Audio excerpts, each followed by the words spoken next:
സ്വർഗത്തിൽ എന്നേക്കും സ്ഥിരമായിരിക്കുന്നതും ദൈവശ്വാസ്യമായതും നിഷ്കളങ്കവും നിർമ്മലവും വിശുദ്ധവുമായ ഈ തിരുവെഴുത്തുമായി ഒരു പ്രാവശ്യം കൂടെ ഈ ഭൂമുഖത്ത് നിൽക്കുവാൻ ദൈവം ഒരുക്കി തന്ന ഈ അവസരം ഒരു പദവിയായി കരുതുകയും അതിന് മുഖാന്തരമാക്കി തീർത്ത സർവശക്തനായ ദൈവത്തിന് സകല മാനവും മഹത്വവും പുകഴ്ചയും അർപ്പിക്കുന്നു. ഈ മഹായോഗത്തിൻ്റെ ഇന്ന് രാത്രിയിലെ അധ്യക്ഷനായിരിക്കുന്ന പാസ്റ്റർ കെ വി ചാക്കോ അവർകൾക്കും ഇന്ത്യ പെന്തക്കോസ്ത് ദൈവസഭയ്ക്ക് ശക്തമായ നേതൃത്വം കൊടുത്തുകൊണ്ടിരിക്കുന്ന കർത്തൃദാസന്മാരായ pastor Jacob John, pastor Sam George, pastor Baby Varghese, doctor John Joseph തുടങ്ങിയ കർത്തൃദാസന്മാർക്കും കേരള സ്റ്റേറ്റിൻ്റെ സാരഥ്യം വഹിക്കുന്ന ശ്രേഷ്ഠന്മാരായ കർത്തൃദാസന്മാർ, മുൻകാലഘട്ടങ്ങളിൽ ഇന്ത്യ പെന്തക്കോസ്ത് ദൈവസഭയ്ക്ക് ശക്തമായ നേതൃത്വം കൊടുത്ത കർത്തൃദാസന്മാരായ pastor K M Joseph, pastor K C John, doctor Valsan Abraham, pastor Benjamin Varghese തുടങ്ങി ഈ വേദിയിലായിരിക്കുന്ന എല്ലാ ശ്രേഷ്ഠന്മാരായ കർത്തൃദാസന്മാർക്കും കർത്താവായ യേശു ക്രിസ്തുവിൻ്റെ തിരുനാമത്തിൽ എൻ്റെ വന്ദനം, സന്ധ്യാവന്ദനങ്ങളെ അറിയിക്കുന്നു. മറ്റ് ഇന്ന് രാത്രിയിൽ ഇവിടെ ആയിരിക്കുന്ന എല്ലാ ശ്രേഷ്ഠന്മാരായ കർത്തൃദാസന്മാർക്കും എൻ്റെ പിന്നിലും മുന്നിലും ഇരിക്കുന്ന ബഹുമാന്യ കർത്തൃദാസന്മാർക്കും സഹോദരി സഹോദരന്മാർക്കും വേഗം വരുന്ന കർത്താവായ യേശു ക്രിസ്തുവിൻ്റെ നാമത്തിൽ വീണ്ടും വന്ദനമറിയിക്കുന്നു. ഈ വർഷത്തെ നമ്മുടെ ഈ കൺവെൻഷൻ്റെ തീമായി തിരഞ്ഞെടുത്തിരിക്കുന്നത് ഈ കഴിഞ്ഞ ദിവസം രാത്രി മുതൽ നമ്മളിവിടെ കേട്ടുകൊണ്ടിരിക്കുകയായിരുന്നല്ലോ. ഫിലിപ്പിയ ലേഖനം 3-ാം അധ്യായത്തിൻ്റെ 10-11 വാക്യങ്ങളെ അധികരിച്ചാണ് നാം ഈ ദിവസങ്ങളിൽ ഇവിടെ ചിന്തിക്കുകയും ദൈവവചനം ശ്രമിക്കുകയും ചെയ്തുകൊണ്ടിരിക്കുന്നത്, ഇനി ചെയ്യുവാൻ പോകുന്നതും. ആ വാക്യം ഇങ്ങനെ രേഖപ്പെടുത്തിയിരിക്കുന്നു. 10-11 വാക്യങ്ങൾ ഞാൻ ജസ്റ്റ് ഒന്ന് ഉദ്ധരിച്ചിട്ട് ഇന്നത്തെ പ്രത്യേക ചിന്താവിഷയത്തിലേക്ക് ഞാൻ നിങ്ങളുടെ ശ്രദ്ധയെ കൊണ്ടുവരുവാൻ കർത്താവിൽ ശരണപ്പെടുകയാണ്. ഫിലിപ്പിയ ലേഖനം 3-ാം അധ്യായത്തിന്റെ 10-ാം വാക്യം, അവന്റെ മരണത്തോട് അനുഭവപ്പെട്ടിട്ട് അവനെയും അവന്റെ പുനരുത്ഥാനത്തിന്റെ ശക്തിയെയും അവന്റെ കഷ്ടാനുഭവങ്ങളുടെ കൂട്ടായ്മയും അനുഭവിച്ചറിയേണ്ടതിന്. പുനരുത്ഥാനത്തിൽ പങ്കുള്ളവരായി തീരണമെങ്കിൽ യേശുവിനെ കുറിച്ച് അറിഞ്ഞാൽ പോരാ, മറിച്ച് നാം യേശുവിനെ അറിയണം. Praise the Lord. യേശുവിനെ കുറിച്ച്, നമ്മുടെ കർത്താവിനെ കുറിച്ച്, യേശുക്രിസ്തുവിനെ കുറിച്ച് അറിയാവുന്നവർ ഒട്ടനവധിയുണ്ട്, ധാരാളമുണ്ട്. ഈ ലോകത്തിലെ മറ്റു മതസ്ഥർക്ക് പോലും യേശുവിനെ പറ്റി, യേശുവിനെ കുറിച്ചറിയാം. എന്നാൽ ഇന്ന് രാത്രിയിൽ ദൈവമക്കളായിരിക്കുന്ന നമുക്ക് പുനരുത്ഥാനത്തിൽ പങ്കുള്ളവരായി തീരണമെങ്കിൽ ദൈവവചനം വ്യക്തമായി നമ്മളെ പഠിപ്പിക്കുന്നത് യേശുവിനെ കുറിച്ച് അറിഞ്ഞാൽ പോരാ, യേശുവിനെ നാം അറിഞ്ഞിരിക്കണം. Praise the Lord. യേശുവിനെ അറിഞ്ഞ ദൈവമക്കളാണ് ഇന്ന് രാത്രിയിൽ പന്തലിൽ കീഴിലുള്ളതെന്ന് ഞാൻ പൂർണ്ണമായി വിശ്വസിക്കുന്നു. കാലാകാലങ്ങളിലായി യേശുവിനെ അറിഞ്ഞവരാണ്, യേശുവിനെ രുചിച്ചറിഞ്ഞവരാണ്. പല വിധത്തിൽ നമുക്ക് അറിവുകൾ നേടാം. വായിച്ചുള്ള അറിവുകൾ, കേട്ടുള്ള അറിവുകൾ, കണ്ടുള്ള അറിവുകൾ, പരസ്പര സമ്പർക്കത്തിൽ കൂടെയുള്ള അറിവുകൾ, വിവിധ തരത്തിൽ നമുക്ക് അറിവുകൾ നേടാം. എന്നാൽ യേശുവിനെ പറ്റി നമുക്ക് എങ്ങനെ അറിയണമെന്നുള്ളത് അവിടെ വ്യക്തമായി രേഖപ്പെടുത്തിയിരിക്കുന്നു. ഞാൻ എന്റെ പ്രസംഗ വിഷയം ഇന്ന് അല്ല എങ്കിൽ ആമുഖമായി മാത്രം പറയുന്നതേ ഉള്ളൂ. യേശുവിനെ പറ്റി നാം അറിയണമെങ്കിൽ അവന്റെ മരണത്തോട് അനുരൂപപ്പെടണം. Praise the Lord. അവന്റെ മരണത്തോട് അനുരൂപപ്പെടുന്നു എങ്കിൽ മാത്രമേ യേശുവിനെ കുറിച്ച് നമുക്ക് അറിയേണ്ട വിധത്തിൽ അറിയുവാൻ കഴിയുകയുള്ളൂ. Praise the Lord. അങ്ങനെ 1-ാം നൂറ്റാണ്ടിൽ ജീവിച്ചിരുന്ന ഭക്തന്മാരായ കർത്തൃദാസന്മാർ, യേശുവിനെ അറിഞ്ഞ കർത്തൃദാസന്മാർ, അവർ കടന്നുപോയ പീഡകളെ പറ്റിയാണ്, അല്ലെങ്കിൽ 1-ാം നൂറ്റാണ്ടിലെ സഭയിൽ രക്തസാക്ഷിത്വം വഹിച്ച, പീഡകൾ അനുഭവിച്ച ദൈവദാസന്മാരെ പറ്റിയാണ് ഇന്നത്തെ രാത്രിയിലെ പ്രധാന ചിന്താവിഷയം. എന്റെ പിന്നാലെ ശക്തന്മാരായ കർത്തൃദാസന്മാർ, എന്റെ ഏറ്റവും അടുത്ത സുഹൃത്തുക്കളായ കർത്തൃദാസന്മാർ പിന്നാലെ ദൈവവചനം ശുശ്രൂഷിക്കുന്നത് കൊണ്ട് ഞാൻ വളരെ ചുരുക്കം വാചകങ്ങളിൽ എനിക്ക് ലഭിച്ച സമയത്തിനുള്ളിൽ ഞാൻ ഇരിക്കുവാൻ കർത്താവിൽ ശരണപ്പെടുകയാണ്. ഇന്ന് രാത്രിയിലെ ചിന്തയ്ക്കായിട്ട് എബ്രായ ലേഖനം 12-ാം അധ്യായത്തിന്റെ 1-ഉം 2-ഉം വാക്യങ്ങൾ ദയവായി വായിക്കാം.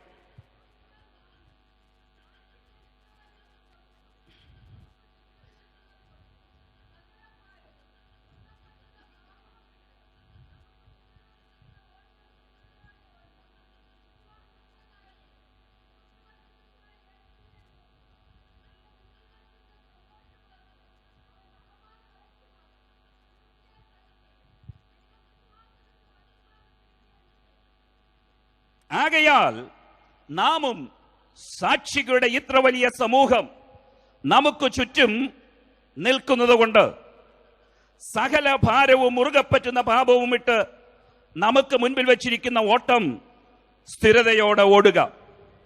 വിശ്വാസത്തിന്റെ നായകനും പൂർത്തി വരുത്തുവനുമായ യേശുവിനെ നോക്കുക. തന്റെ മുൻപിൽ വച്ചിരുന്ന സന്തോഷമോർത്ത് അവൻ അപമാനം അലക്ഷ്യമാക്കി ക്രൂശിനെ സഹിക്കുകയും ദൈവസിംഹാസനത്തിന്റെ വലത്തുഭാഗത്ത് ഇരിക്കുകയും ചെയ്തു.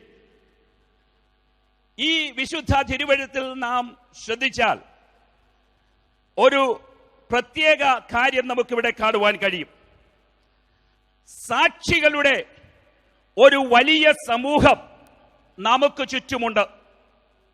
നമ്മുടെ ചുറ്റും ഒരു വലിയ സാക്ഷികളുടെ സമൂഹമുണ്ട്. അപ്പോൾ തന്നെ പരിശുദ്ധാത്മാവ് രേഖപ്പെടുത്തിയിരിക്കുന്നത് ഈ വലിയ സാക്ഷികളുടെ സമൂഹത്തെ നാം നോക്കണം, നാം അവരെ കാണണം. ഈ സാക്ഷികളുടെ സമൂഹം ആരാണെന്ന് ചോദിച്ചാൽ, കഴിഞ്ഞ നാളുകളിൽ നമ്മുടെ മുൻപിൽ ഉണ്ടായിരുന്ന വിശുദ്ധന്മാർ, അവർ ഹല്ലേലൂയ പ്രസിദ്ധീകരണത്തിൽ കൂടെയും പ്രസിദ്ധി നേടിയവരോ പേരും പെരുമയും ആർജിച്ചവരോ അല്ല, മറിച്ച് അവരുടെ ഓട്ടം ഓടി തികച്ച് അവർ ഓട്ടത്തിൽ വിജയാളികളായി തീർന്ന ഒരുപറ്റം വിശുദ്ധന്മാരാണ് ഇവിടെ എഴുതിയിരിക്കുന്ന സാക്ഷികളുടെ വലിയ സമൂഹം എന്ന് പറയുന്നത്. നമുക്ക് മുൻപേ ഓടിയവർ അവർ പേരും പെരുമയും ഉള്ളവരായിരുന്നില്ല, മറിച്ച് അവരുടെ ഓട്ടം തികച്ച് അക്കരെ നാട്ടിലെത്തി വിജയം കൈവരിച്ച ഒരുപറ്റം വലിയ സമൂഹം നമ്മുടെ ചുറ്റുമുണ്ട്. അതുകൊണ്ട് അവരെ നാം നോക്കണം എന്നാണ് പറഞ്ഞിരിക്കുന്നത്. Praise the Lord. ഇന്ന് പോർക്കളത്തിലായിരിക്കുന്ന നമ്മൾ, അല്ലെങ്കിൽ ഓട്ടക്കളത്തിലായിരിക്കുന്ന നമ്മൾ, നമ്മളെ ഹൊരേ വിളിക്കുവാൻ, നമ്മളെ പ്രോത്സാഹിപ്പിക്കുവാൻ, നമ്മളെ ഉത്സാഹിപ്പിക്കുവാൻ ഒരു കൂട്ടം നമ്മുടെ ചുറ്റുമുണ്ട്. എന്നാൽ ഹല്ലേലൂയ, അവരിൽ നമ്മൾ ദൃഷ്ടി പതിപ്പിക്കാതെ അവരെ മാത്രം നോക്കുക. എന്നാൽ അവിടെ വ്യക്തമായി പറഞ്ഞിരിക്കുന്ന കാര്യം, വിശ്വാസത്തിന്റെ നായകനും പൂർത്തി വരുത്തുന്നവനുമായ യേശുവിനെ ലക്ഷ്യമാക്കി വേണം നമ്മുടെ യാത്ര തുടരുവാൻ. Praise the Lord. നമ്മുടെ ചുറ്റും വിജയം നേടിയവർ അവരുടെ വിജയപരാജയങ്ങളെ പറ്റി നോക്കി അവിടെ നിൽക്കുവാനല്ല ദൈവം നമ്മളെ കുറിച്ച് ആഗ്രഹിക്കുന്നത്. നമുക്ക് നോക്കുവാനുള്ള ഒരേ ഒരു വ്യക്തി മറ്റാരുമില്ല. ഹല്ലേലൂയ. ക്രൂശിൽ നമുക്ക് വേണ്ടി മരിച്ച് തന്റെ ജീവനെ നമുക്ക് വേണ്ടി നൽകി കാൽവരി ക്രൂശിൽ വിജയം നേടി വിജയാളിയായി തീർന്ന നമ്മുടെ അരുമനാഥനായ കർത്താവിനെ നോക്കുക. Praise the Lord. Praise the Lord. അനേക പുരുഷന്മാർ, അനേക വീരപുരുഷന്മാർ, വിശ്വാസ വീരന്മാർ നമുക്ക് ചുറ്റുമുണ്ടെങ്കിലും നമുക്ക് നോക്കുവാനുള്ള ഒരേ ഒരു വ്യക്തി മറ്റാരുമല്ല. ഹല്ലേലൂയ. നമുക്ക് വേണ്ടി ജീവൻ തന്ന നമ്മുടെ കർത്താവായ യേശുക്രിസ്തുവാണ്. വിശ്വാസത്തിന്റെ നായകനും പൂർത്തി വരുത്തുന്നതുമായ യേശുവിനെ നോക്കുക. Praise the Lord. ഈ വിശ്വാസ വീരന്മാരെ പറ്റി നാം പഠിക്കുമ്പോൾ അതിന്റെ 11-ാം അധ്യായത്തിലേക്ക് നമ്മുടെ ശ്രദ്ധയെ തിരിച്ചെങ്കിൽ മാത്രമേ ഈ വലിയ വിശ്വാസ സമൂഹം, വിശ്വാസ വീരന്മാരെ പറ്റി നമുക്ക് മനസ്സിലാക്കുവാൻ കഴിയുകയുള്ളൂ. അവിടെ നമുക്ക് കാണുവാൻ കഴിയുന്ന അതിന്റെ 11-ാം അധ്യായത്തിലേക്ക് നമ്മുടെ ശ്രദ്ധയെ തിരിക്കുമ്പോൾ അതിന്റെ 1-ാമത്തെ വാക്യം വിശ്വാസത്തെ പറ്റിയുള്ളതായ ഡെഫിനിഷൻ വ്യക്തമായി പറഞ്ഞിരിക്കുന്നു. വിശ്വാസത്തെ പറ്റിയുള്ളതായ ഡെഫിനിഷൻ. വിശ്വാസം എന്നതോ ആശിക്കുന്നതിന്റെ ഉറപ്പും കാണാത്ത കാര്യങ്ങളുടെ നിശ്ചയവുമാകുന്നു. ഞാൻ അതിലേക്ക് കിടക്കുവാൻ താല്പര്യപ്പെടുന്നില്ല. എന്നാൽ 2-ാം വാക്യം മുതൽ 35-ാം വാക്യം വരെ ഒരു കൂട്ടം ആളുകളെ നമുക്ക് അവിടെ കാണുവാൻ കഴിയും. ഈ 11-ാം അധ്യായത്തിലെ വിശ്വാസ വീരന്മാരെ പറ്റി 2 ഗ്രൂപ്പായി നമുക്ക് തിരിച്ചു കാണാൻ കഴിയും. 2-ാമത്തെ വാക്യം മുതൽ 35-ാം വാക്യം മുതൽ നീണ്ട ഒരു പട്ടിക വിശ്വാസ വീരന്മാരുടെ പേരുകൾ അവിടെയുണ്ട്. ഈ വിശ്വാസ വീരന്മാരെല്ലാം പഴയ നിയമകാലഘട്ടത്തിൽ ജീവിച്ചിരുന്ന ഭക്തന്മാരായിരുന്നു. എന്നാൽ പേരുകൾ രേഖപ്പെടുത്തിയിട്ടില്ലെങ്കിലും 37, 38, 39 അധ്യായങ്ങളിൽ വാക്യങ്ങളിൽ പറഞ്ഞിരിക്കുന്ന വ്യക്തികൾ പുതിയ നിയമ കാലഘട്ടത്തിൽ ജീവിച്ചിരുന്ന് അവരുടെ ഓട്ടം തികച്ച വിശുദ്ധന്മാരെ പറ്റിയാണ് ആ 3 വാക്യങ്ങളിൽ പറഞ്ഞിരിക്കുന്നത്. അങ്ങനെ ഈ വിശ്വാസ സമൂഹത്തിന്റെ അല്ലെങ്കിൽ വിശ്വാസവീരമായ ഈ ഹീറോസിനെ നമുക്ക് രണ്ടായി തിരിച്ചാൽ, ഒരു കൂട്ടർ പഴയ നിയമകാലഘട്ടത്തിൽ ജീവിച്ചിരുന്ന വിശ്വാസവീരന്മാരും രണ്ടാമത്തെ കൂട്ടർ പുതിയ നിയമകാലഘട്ടത്തിൽ ജീവിച്ച് ഓട്ടം തികച്ചവരായ വിശ്വാസവീരന്മാരുമാണ്. ഈ ഒന്നാം ഗ്രൂപ്പിൽപ്പെട്ട പഴയ നിയമകാലഘട്ടത്തിൽ ജീവിച്ചിരുന്ന ഈ വിശ്വാസവീരന്മാരെല്ലാം അവരൊക്കെ വളരെ പ്രസിദ്ധരായിരുന്ന, അന്നത്തെ കാലഘട്ടത്തിൽ വളരെ പ്രസിദ്ധരായിരുന്ന വ്യക്തികളായിരുന്നു അവർ. അവരൊക്കെ നല്ല നല്ല പൊസിഷനുകളിൽ ആയിരുന്ന വ്യക്തികളായിരുന്നു. അവരിൽ ചിലര് രാജാക്കന്മാരായിരുന്നു, അവരിൽ ചിലര് ന്യായാധിപന്മാരായിരുന്നു, അവരിൽ ചിലര് പ്രവാചകന്മാരായിരുന്നു. അങ്ങനെ നല്ല നിലവാരം പുലർത്തിയിരുന്ന ഒരു കൂട്ടം ആളുകളായിരുന്നു പഴയ നിയമ കാലഘട്ടത്തിലെ, അല്ലെങ്കിൽ ഈ പറയപ്പെട്ടിരുന്നതായ ആ 34 വാക്യങ്ങളിൽ പറഞ്ഞിരിക്കുന്നതായ വിശ്വാസ വീരന്മാർ. ഇവരിൽ പലരും അല്ലെങ്കിൽ ചിലരൊക്കെ അവരുടെ വിശ്വാസ ജീവിത യാത്രയിൽ വീണുപോയവരായിട്ടുള്ളവരെ നമുക്ക് കാണുവാൻ കഴിയും. ശിംശോൻ തന്റെ ജീവിതയാത്രയിൽ പരാജയം സംഭവിച്ചു. ദാവീദ് തന്റെ ജീവിതയാത്രയിൽ പരാജയം സംഭവിച്ചു. എന്നാൽ ഇന്ന് രാത്രിയിൽ ഞാൻ ഒരു കാര്യം പറയട്ടെ, അവരെ ആരെയും ദൈവം കൈവിട്ടില്ല. അവരുടെ പരാജയങ്ങളെ അവർ കണ്ടു മനസ്സിലാക്കിയപ്പോൾ ദൈവസന്നിൽ മുഴങ്കാലിലിരുന്ന് ദൈവസന്നിൽ ഇരുന്നു കൊണ്ട് അവർ ദൈവത്തോട് നിലവിളിച്ച് പ്രാർത്ഥിച്ച് അവരുടെ പാപങ്ങളെ ഏറ്റുപറഞ്ഞപ്പോൾ ഹല്ലേലൂയ, ദൈവം അവരോട് ക്ഷമിക്കുകയും ദൈവം അവരെ മാനിക്കുകയും ചെയ്തു. ഹല്ലേലൂയ. ശിംശോന്റെ ചരിത്രം നാം പഠിക്കുമ്പോൾ ശിംശോന്റെ ജീവിതയാത്രയിൽ അവൻ ജീവിച്ചിരുന്നപ്പോൾ കൊന്നതിനേക്കാൾ അധികം ആളുകളെ തന്റെ മരണസമയത്ത് കൊന്നതായി ചരിത്രം രേഖപ്പെടുത്തിയിരിക്കുന്നു. ഹല്ലേലൂയ. അവന്റെ ജീവിത അവസാനത്തോടെത്തിയപ്പോൾ ദൈവമേ, ആ ശക്തി എന്നിലേക്കൊന്ന് മടക്കി തരണമേ, എന്നിൽ നിന്ന് നഷ്ടപ്പെട്ടു പോയ ആ ശക്തി എനിക്കൊന്ന് മടക്കി തരണമേ എന്ന് ദൈവത്തോട് നിലവിളിച്ചപ്പോൾ അവന്റെ പ്രാർത്ഥന കേട്ട് ദൈവം അവർക്ക് ഉത്തരമരുളി. ഹല്ലേലൂയ. ജീവിച്ചിരുന്നപ്പോൾ അവൻ കൊന്നതിലും അധികം ആളുകളെ അവന്റെ മരണസമയത്ത് കൊല്ലുവാനിടയായി. ഹല്ലേലൂയ. ദാവീദിനെ പറ്റി പറഞ്ഞിരിക്കുന്നത്, എന്റെ ഹൃദയപ്രകാരമുള്ള മനുഷ്യൻ. തന്റെ പാപം ബോധ്യപ്പെട്ടു കഴിഞ്ഞപ്പോൾ ദൈവത്തിൽ മുഴങ്കാലിരുന്നു കൊണ്ട് ദൈവമേ, എന്റെ ആത്മാവിനെ എന്നിൽ നിന്ന് എടുത്തു കളയരുതെന്ന് ഏങ്ങി മോങ്ങി ദൈവത്തിൽ കരഞ്ഞു പ്രാർത്ഥിച്ചപ്പോൾ അവന്റെ ആത്മാവിനെ അവനിൽ ഹല്ലേലൂയ തന്നെ കൊടുത്തുകൊണ്ട് ദൈവത്തിന് പ്രസാദമുള്ളവനായി നിലനിൽക്കുവാൻ ദൈവം അവന്റെ ജീവിതത്തിനിടയാക്കി. സമയം പോകുന്നതുകൊണ്ട് ഞാൻ പെട്ടെന്ന് മുന്നോട്ട് പോകട്ടെ. ഹല്ലേലൂയ. എന്നാൽ രണ്ടാമത്തെ ഗ്രൂപ്പിൽപ്പെട്ട ആളുകളെ പറ്റിയാണ് ഇന്ന് രാത്രിയിൽ ഇവിടെ സംസാരിക്കുന്നത്. ഞാൻ ഹല്ലേലൂയ, എന്റെ പിന്നാലെ വരുന്ന കർത്തൃദാസന്മാർക്ക് ഒരു വഴി വെട്ടി കൊടുക്കാൻ മാത്രമേ ചെയ്യുന്നുള്ളൂ. ഞാൻ ഉടനെ ഇരിക്കുന്നതായിരിക്കും. ഹല്ലേലൂയ. രണ്ടാമത്തെ ഗ്രൂപ്പിൽപ്പെട്ട ആളുകൾ, ഹല്ലേലൂയ സ്തോത്രം, പുതിയ നിയമത്തിലുള്ളതായ വിശുദ്ധന്മാർ, ഭക്തന്മാരെ പറ്റിയാണ് ആ രണ്ടാമത്തെ ഗ്രൂപ്പിൽ അവിടെ രേഖപ്പെടുത്തിയിരിക്കുന്നത്. ആ 11-ാം അധ്യായത്തിലേക്ക് നിങ്ങളുടെ ശ്രദ്ധയെ തിരിച്ച് പെട്ടെന്ന് ചില മിനിറ്റുകൾക്കുള്ളിൽ ഞാൻ എൻ്റെ വാക്കുകൾ ഇവിടെ അവസാനിപ്പിക്കുന്നതാണ്. 11-ാം അധ്യായത്തിന്റെ 33-ാം വാക്യം മുതൽ നാം വായിക്കുമ്പോൾ, വിശ്വാസത്താൽ അവർ രാജ്യങ്ങളെ അടക്കി, നീതി നടത്തി, വാഗ്ദത്തം പ്രാപിച്ചു, സിംഹങ്ങളുടെ വായടച്ചു, തീയുടെ ബലം കെടുത്തി, വാളിന്റെ വായ്ക്ക് തെറ്റി, ബലഹീനതയെ ശക്തി പ്രാപിച്ചു. അങ്ങനെ ഒരു വലിയ ലിസ്റ്റ് താഴോട്ട് പറയുന്നു. 36 വേറെ ചിലർ പരിഹാസം, ചമ്മട്ടി, ചങ്ങല, തടവ് ഇവയാളുടെ പരീക്ഷ അനുഭവിച്ചു, കല്ലേറ ഏറ്റു, ഈർച്ചവാളൻ അറുക്കപ്പെട്ടു, പരീക്ഷിക്കപ്പെട്ടു. ഇങ്ങനെ ഒരു വലിയ നീണ്ട ലിസ്റ്റ് അവിടെ പറഞ്ഞിരിക്കുന്നു. ഇന്ന് രാത്രിയിൽ വേറൊരു കാര്യം നിങ്ങളോട് ഓർമ്മപ്പെടുത്തട്ടെ. ഈ പഴയ നിയമ കാലഘട്ടത്തിൽ ഉണ്ടായിരുന്ന ആ പഴയ നിയമ വിശുദ്ധന്മാരും ഈ പുതിയ നിയമത്തിലുണ്ടായിരുന്ന രണ്ടാമത്തെ ഗ്രൂപ്പിൽപ്പെട്ടവരും ഏകദേശം ഒരേ പ്രശ്നത്തിൽ കൂടെ, ഒരേ തരം പീഡയിൽ കൂടെ, ഒരേ തരം പ്രശ്നത്തിൽ കൂടെ അവർ കടന്നുപോയവരായിരുന്നു. എന്നാൽ ഹല്ലേലൂയ, അവരുടെ ജീവിതത്തിൽ ഒന്നാമത്തെ ഗ്രൂപ്പിൽപ്പെട്ട ആളുകൾ അതിലെല്ലാം അവർ വിജയം കൈവരിച്ചു എന്ന് നമുക്കവിടെ കാണുവാൻ കഴിയും. എന്നാൽ രണ്ടാമത്തെ ഗ്രൂപ്പിൽപ്പെട്ട ആളുകളെ നമുക്കവിടെ കാണുവാൻ കഴിയുന്നത്, ഒന്നാമത്തെ ഗ്രൂപ്പിൽപ്പെട്ട ആളുകൾ രാജ്യങ്ങളെ കീഴടക്കി. എന്നാൽ പുതിയ നിയമകാലഘട്ടത്തിലുള്ള വിശുദ്ധന്മാർക്ക് രാജ്യങ്ങളെ ഒരുപക്ഷെ കീഴടക്കുവാൻ കഴിഞ്ഞു കാണുകയില്ല.